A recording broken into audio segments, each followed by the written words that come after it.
কৃষক কৃষক মানে শুধু মাটিতে কাজ করা মানুষ নয়, তারা হলেন সমাজের মৌলিক স্তম্ভ। তাদের কঠোর পরিশ্রম, সকাল থেকে সন্ধ্যা পর্যন্ত মাটির সঙ্গে লড়াই, প্রাকৃতিক শক্তির সঙ্গে লড়াই আর অগাধ ধৈর্যই গড়ে ওঠে একটা দেশের খাদ্য নির্ভরতা। কৃষকের ঘামে গড়ে ওঠে একটা জাতির অস্তিত্ব। যে ব্যক্তি চাষিকে সৈনিকের চেয়ে কম গুরুত্ব দেবে, সে আসলে সভ্যতার কিছুই বোঝে না।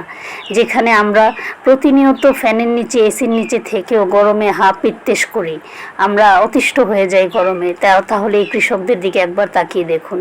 তারা এই প্রচণ্ড কাঠফাটা রোদে এবং এই খড়ের গরম, রোদের গরমে তারা পরিশ্রম করে যাচ্ছে।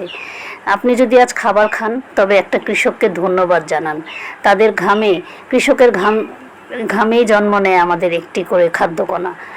তাই কৃষক শুধু ফসল ফলায় না, সে সভ্যতাকে রক্ষা করে চলে। কৃষকের হাতেই রয়েছে খাদ্য নিরাপত্তার মূল চাবিকাঠি। কৃষক প্রতিদিন আমাদের জন্য সংগ্রাম করে, অথচ তার প্রাপ্যই তারা পায় না। তাই কৃষকের ঘাম থেকে যে খাবারটা আসে, সেটা সবচেয়ে পবিত্র খাবার। তাই একজন কৃষকের হাতেই টিকে থাকে এই দেশের খাদ্য ভাণ্ডার। আমরা কৃষককে সবসময় সম্মান করব। স্যালুট সব কৃষক।